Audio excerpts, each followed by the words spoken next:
Rádio Decidente. Olá, eu sou o Thiago Gomide e está começando mais um episódio do Rádio Decidente, o podcast da Coordenadoria de TV e Rádio do Superior Tribunal de Justiça, em parceria com a Secretaria de Gestão de Precedentes e de Ações Coletivas. No episódio de hoje, nós vamos falar sobre o tema 1188 dos recursos repetitivos, julgado pela primeira sessão do STJ. O precedente definiu que a sentença trabalhista que apenas homologa acordo entre as partes não é suficiente para comprovar tempo de serviço em processos previdenciários, sendo necessário que ela seja acompanhada de documentos contemporâneos que comprovem o trabalho efetivamente realizado. A tese reforça a importância da prova material contemporânea, protege a segurança jurídica e uniformiza a interpretação do artigo 55, parágrafo 3º, da Lei 8.213 de 1991 em todo o país. E para entender melhor os fundamentos dessa decisão, os impactos para trabalhadores e advogados e a relevância do tema 1188 no contexto dos precedentes qualificados no direito previdenciário, eu converso agora com a advogada Manuela Delgado. Doutora Manuela, seja muito bem-vinda ao Rádio Decidente. Obrigada, Thiago. Cumprimento a todos os ouvintes. É uma grande satisfação participar deste relevante episódio da Rádio Decidente. Vai trazer informações que podem ser úteis tanto aos cidadãos quanto para a prática da advocacia previdenciária e trabalhista. Doutora Manuela, vamos começar explicando então para quem nos acompanha o que são precedentes qualificados, qual que é a importância deles no sistema jurídico brasileiro. Tiago, precedentes qualificados são decisões e enunciados de jurisprudência de estrita observância pelos tribunais e juízes em todo o país. Como exemplo de precedente qualificado, temos os acórdãos proferidos em julgamento de recursos especiais repetitivos, como este tema 1188. Há também acórdãos em incidente de assunção de competência e de resolução de demandas repetitivas e enunciados de súmulas do STJ em matérias infraconstitucionais. A criação do sistema de precedentes qualificados teve como objetivo a eficiência e previsibilidade da justiça. Na medida em que os tribunais ficam vinculados às decisões do STJ, evita-se que casos idênticos tenham decisões divergentes. Este sistema busca construir uniformização e estabilidade da jurisprudência e sua manutenção estável, íntegra e coerente. A observância obrigatória das teses busca garantir a isonomia entre cidadãos e proteger a segurança jurídica. Eles são a principal ferramenta do judiciário para lidar com múltiplas ações baseadas em uma idêntica questão de direito. A exigência de um precedente qualificado dá poderes aos juízes para encurtar caminhos processuais, como, por exemplo, um juiz pode liminarmente julgar improcedente uma causa que contrariar a tese firmada. Também, relatores de tribunais podem negarem ou dar provimento a recursos baseando-se no precedente, e também a dispensa da remessa necessária em sentença proferidas contra a Fazenda Pública nos casos de decisões nesse sentido. Ok, doutor. Agora que a gente já situou os ouvintes na importância desse tipo de tese, vamos tratar dessa 1188. O STJ decidiu que a sentença trabalhista, que apenas homologa acordo, não é suficiente para comprovar aí o tempo de serviço. Qual que é o fundamento jurídico dessa orientação? O fundamento jurídico dessa orientação do STJ está baseado no artigo 55, parágrafo 3º da Lei de Benefícios, que é a Lei 8.213 de 1991, e no artigo 62 do Regulamento da Previdência Social, o Decreto 3.048 de 99. Na lei está disposto que a comprovação do tempo de serviço só produz efeitos mediante o chamado início de prova material válida. Já no regulamento, há a exigência de que os documentos utilizados para comprovar o exercício da atividade devam ser contemporâneos aos fatos ocorridos e mencionar as datas de início e término do trabalho, ou seja, a exigência legal de documentos contemporâneos aos fatos. O STJ entendeu que, muitas vezes, os termos de acordo celebrados e homologados por sentença na Justiça do Trabalho servem tão somente para colocar fim ao litígio trabalhista. Assim, há o risco de que eles não reflitam a veracidade dos períodos que foram efetivamente trabalhados. É por isso que, no fundamento jurídico, foi afastada a validade automática e isolada da homologação de acordo trabalhista na esfera previdenciária, admitindo a dispensa dessas provas contemporâneas apenas em hipóteses excepcionais de caso fortuito ou força maior. E por que o tribunal entendeu que é necessário que a sentença seja acompanhada de documentos contemporâneos ao período de trabalho para servir como início de prova material? Bom, no entendimento do STJ, a sentença que se limita a homologar um acordo trabalhista equivale, na prática, apenas à homologação das declarações das próprias partes reduzidas a termos. Nestes casos, não há instrução probatória adequada, já que o juiz do trabalho não chega a examinar o mérito da demanda. A avaliação do STJ foi que os termos do acordo celebrado e anotações feitas na carteira de trabalho teriam um propósito exclusivo de colocar fim ao litígio trabalhista e, assim, existe o risco de que essas anotações não reflitam a veracidade dos períodos em que o trabalho foi efetivamente prestado. Para que o período de trabalho seja reconhecido na esfera previdenciária de maneira fundamentada, é essencial que existam elementos concretos e materiais que possam ser examinados para testar o labor desempenhado. E como que a tese aprovada impacta os processos previdenciários que estavam suspensos à espera desse julgamento do recurso repetitivo aqui pelo STJ?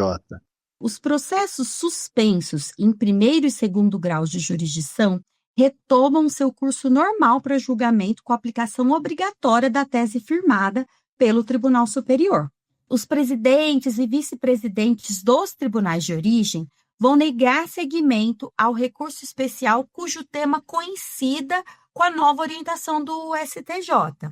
Caso o órgão de origem tenha proferido uma decisão que contraria a nova tese firmada pelo STJ, ele deverá reexaminar o processo e adequá-lo ao novo entendimento.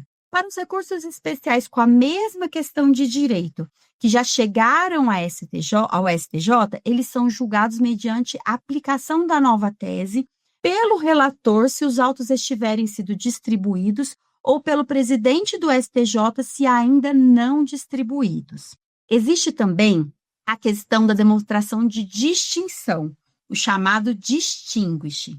No caso, não cabe ao STJ em abstrato, durante o julgamento do repetitivo, ordenar o cancelamento automático desse sobrestamento, já que, se ele o fizer, a ideia é evitar a inversão tumultuária da lide ou a supressão de instâncias. Ou seja, neste caso, a parte deve requerer o prosseguimento do seu processo, demonstrando a distinção fática ou jurídica do seu caso em questão para que seja decidido no recurso repetitivo afetado. Se o recurso já houver sido admitido, a parte deverá utilizar o agravo interno na corte de origem para comprovar essa distinção. Doutora Manuela, na prática, o que significa dizer que uma sentença meramente homologatória equivale à confirmação da declaração das partes? Na prática, significa que não houve uma investigação dos fatos, não houve uma produção de provas, uma instrução probatória ou um exame de mérito por parte do juiz do trabalho para atestar se a atividade laboral realmente ocorreu no período alegado. O juiz apenas validou, homologou um acordo feito entre o empregado e o empregador, transformando o que eles disseram em um documento oficial, ou seja, uma declaração reduzida a termo.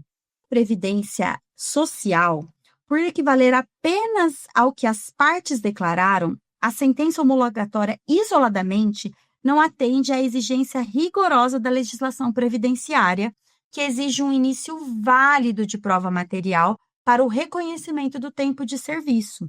Por isso, para ter validade perante o INSS, não basta a declaração das partes homologada pelo juiz. É indispensável que a sentença venha acompanhada de provas documentais contemporâneas da época em que o trabalho foi prestado, que demonstrem de forma concreta a prestação do serviço. E que exemplos de documentos contemporâneos podem reforçar esse início de prova material sem prejuízo da análise do caso concreto? Existe uma lista destes documentos para cada tipo de vínculo no regulamento da Previdência, mas na prática, as provas mais usuais são o contrato de trabalho, os recibos de pagamento, os extratos de recolhimento do FGTS, as declarações da Receita Federal. Mas qualquer documento da época que prove um vínculo podem ser utilizados. No caso de trabalhadores rurais, que se enquadrem como segurados especiais, os contratos de arrendamento, de parceria ou de comodato podem ser utilizados, blocos de notas do produtor rural, declaração de aptidão do Programa Nacional de Fortalecimento da Agricultura Familiar, o conhecido PRONAF, documentos fiscais de entrada de mercadorias emitidos pela adquirente da produção ou referentes à entrega de produção de cooperativas, comprovantes de recolhimentos de contribuição à Previdência Social, decorrentes da venda de produção de mercadorias, cópias de declaração do imposto indicando a receita de comercialização rural, ou licenças de ocupação ou permissão de outorga pelo INCRA ou, em caso de indígenas, certidão fornecida pela FUNAI. A apresentação de uma ou mais dessas evidências serve justamente para confirmar eventuais anotações feitas na carteira de trabalho ou acordo chancelado por sentença homologatória, cumprindo a exigência de que as provas não se limitam à declaração das partes, mas que venham acompanhadas de um lastro probatório material e histórico do trabalho exercido. Ok, essa decisão ela menciona caso fortuito ou força maior como exceções aí à necessidade de prova contemporânea, né? O que isso significa na prática? Na prática, a exceção de caso fortuito ou força maior aplica a situações extremas em que os documentos da época do trabalho foram destruídos ou se tornaram inacessíveis por motivos alheios à vontade do trabalhador e da empresa.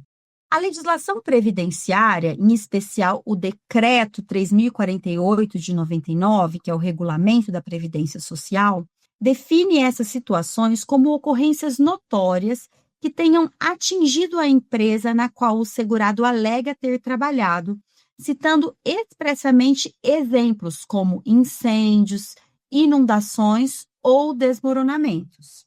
No entanto, para se valer dessa exceção e ser dispensado de apresentar o início de prova material contemporânea que autoriza a aceitação de prova exclusivamente testemunhal, não basta apenas alegar que os documentos se perderam.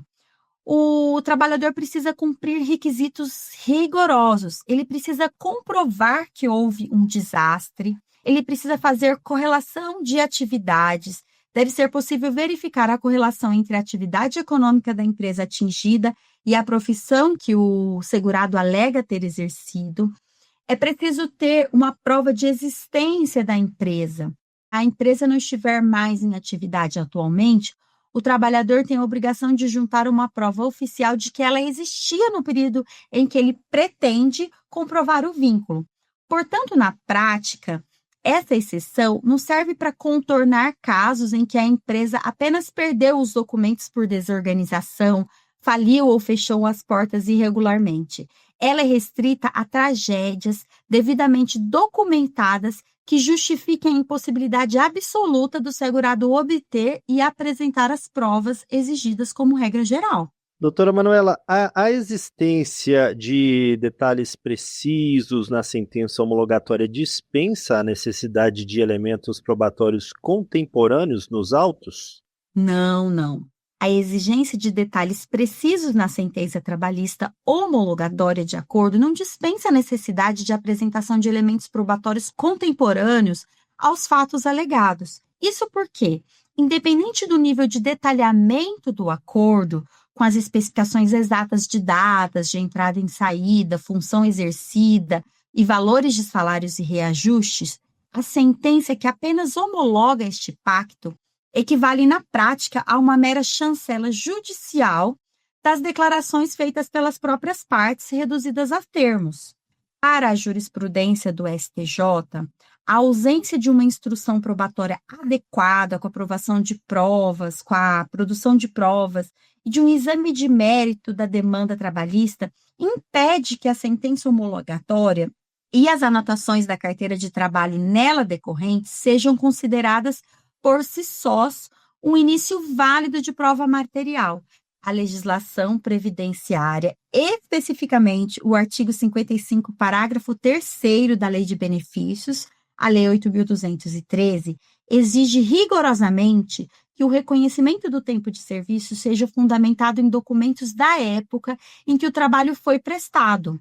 Portanto, mesmo que a sentença descreva o vínculo empregatício com extrema precisão, a tese do tema 1188 exigem que os autos da ação previdenciária contenham um conjunto probatório material e contemporâneo que corrobore com aquelas alegações, atestando concretamente o efetivo exercício da atividade laboral no período questionado.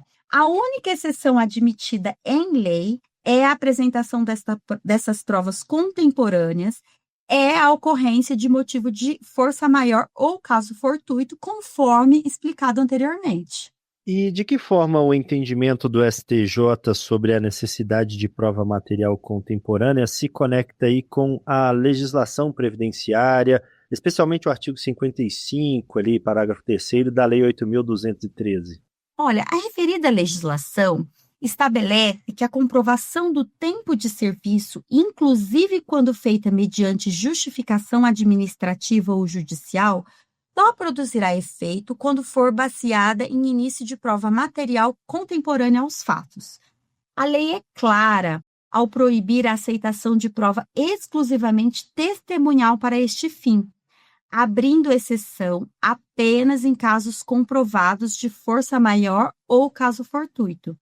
Esse preceito também é reforçado pelo decreto que exige a apresentação de documentos da época dos fatos.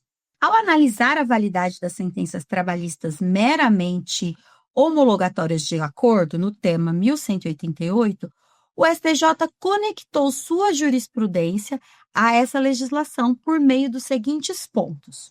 O tribunal avaliou que, em regra, a sentença homologatória de acordo não é contemporânea aos fatos alegados, pois se refere a evento pretérito e questões laborais do passado. Como neste tipo de decisão não há instrução da provas, nem o juiz do trabalho faz o exame de mérito sobre a efetiva prestação do serviço, o documento não atende ao requisito prova material contemporânea exigida pelo STJ pelo artigo 55, parágrafo 3º da lei. O STJ entendeu que uma sentença que apenas homologa um acordo equivale na prática a uma homologação de declarações prestadas pelas próprias partes reduzidas a termos. Aceitar esse documento isoladamente burlaria a decisão previdenciária e a própria súmula 149 do STJ, que proíbe a concessão de benefícios com base em provas exclusivamente testemunhais ou meramente declaratórias. Dessa forma, o entendimento do STJ está totalmente alinhado à legislação previdenciária da forma como foi interpretado. Qual que é a diferença prática entre a prova material contemporânea e a prova exclusivamente testemunhal nesse contexto? A principal diferença prática reside na validade jurídica que cada uma possui para o reconhecimento do tempo de serviço perante a Previdência Social. A prova material contemporânea é constituída por documentos produzidos exatamente na época em que o trabalho foi exercido, como contratos, recibos, cadernetas, registros de empregados, servindo como um lastro concreto e histórico que evidencia o labor. A legislação previdenciária exige expressamente a apresentação dessa prova material para que a comprovação do tempo de serviço produza efeitos legais para a obtenção do benefício. Já a prova exclusivamente testemunhal baseia-se apenas no relato oral das pessoas sobre os fatos passados, sem qualquer documento da época que respalde a alegação. Na prática, a lei e a jurisprudência do STJ, consolidada em entendimentos como a súmula 149, proíbem que o tempo de serviço seja reconhecido baseado unicamente em testemunhas. Neste contexto, a prova testemunhal só possui utilidade prática se for usada de forma complementar, ou seja, ela corroborar ou ampliar a eficácia probatória de um início de prova material contemporânea que já tenha sido apresentado nos autos. Sem a existência de documentos da época dos fatos, os depoimentos das testemunhas são legalmente insuficientes para garantir a concessão da aposentadoria, salvo na ocorrência excepcional comprovada de caso fortuito ou força maior, como já dito anteriormente. Ok. E como que advogados podem se preparar para apresentar um pedido previdenciário considerando essa jurisprudência? Olha, na prática, para você apresentar um pedido adequadamente, não é possível que apenas a sentença seja possível para aprovar um período. É preciso exaustivamente buscar documento da época dos fatos, como início de prova material. A prova testemunhal, ela pode ser utilizada quando for necessário corroborar com documentos que não necessariamente delimitem todo o período que se deseja comprovar, ou quando for necessário detalhar outras atividades ou detalhes da atividade que não estejam totalmente incluídos nos documentos. Mas, atualmente, sem uma documentação, não é possível fazer prova daquele período que se pretende reconhecer perante o INSS.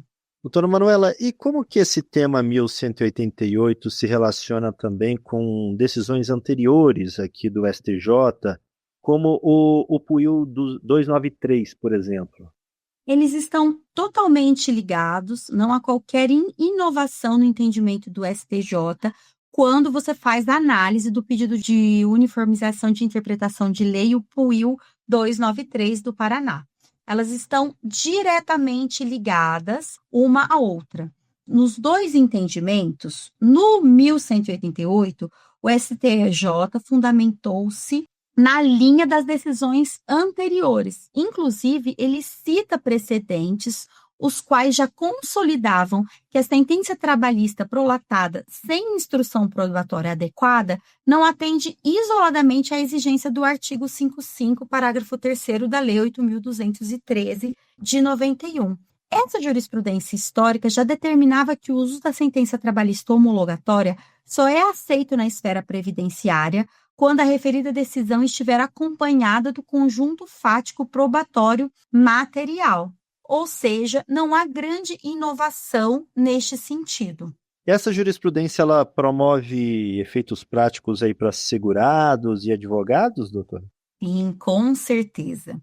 O impacto prático mais evidente neste caso é que não há como requerer benefício, isso um segurado bem acompanhado por um advogado, ele não vai fazer um pedido apenas com a sentença homologatória. Esse é o principal efeito prático, né?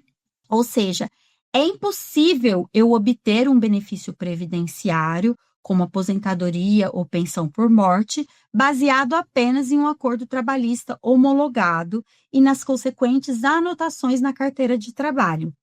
Eles passam a ter esse benefício, para você conseguir, ele tem um ônus rigoroso de conservar e apresentar documentos da época em que o trabalho foi efetivamente prestado. Ou seja, o advogado, ele precisa mudar a forma como ele atua, a estratégia de atuação. Ele precisa buscar não ter pressa e buscar um lastro documental rigoroso, senão ele não vai conseguir a comprovação desse direito. Para a gente fechar essa nossa conversa, doutora, que estratégias ou práticas advogados podem adotar aí para garantir que a comprovação do tempo de serviço seja aceita pelos tribunais, mesmo quando se trata de períodos antigos ou de difícil documentação? A primeira grande dica prática é que o advogado, ele escute, a escuta ao cliente, ela é muito importante. Muitas vezes, na primeira consulta, não é possível abarcar a todas as provas. Então, quando ele faz uma escuta, constrói uma boa relação com o cliente, na medida em que o cliente vai buscar aquelas pastas e aquelas caixas de documentos que ficam guardadas em casa, muitas vezes é possível encontrar essa documentação. E é nessa documentação que o advogado deve basear a sua atuação. Ele não pode atuar baseado meramente numa sentença trabalhista. E aos advogados trabalhistas, a minha dica é que eles não iniciem uma ação trabalhista sem que hajam essas provas. E se não houverem provas, é preciso que seja feito um juízo exauriente na ação trabalhista, e aí, neste caso, sim, requerendo documentação do empregador e também permitindo análise do juiz até uma sentença que não seja homologatória de acordo. Então, se você não tem a documentação, não homologue o seu acordo se você quer que ele tenha validade na esfera previdenciária. Ok, doutora Manuela Delgado, muito obrigado por essa participação aqui no Rádio Decidende. Eu que agradeço e fico à disposição sempre que for necessário. E esse foi mais um Rádio Decidende. E antes de encerrar, lembra você, ouvinte, que este e outros podcasts produzidos pela Coordenadoria de TV e Rádio do Superior Tribunal de Justiça estão disponíveis nas plataformas de stream de áudio de sua preferência. E você também pode nos acompanhar, é claro, pela programação da Rádio Justiça. Até o próximo episódio. Rádio Decidende.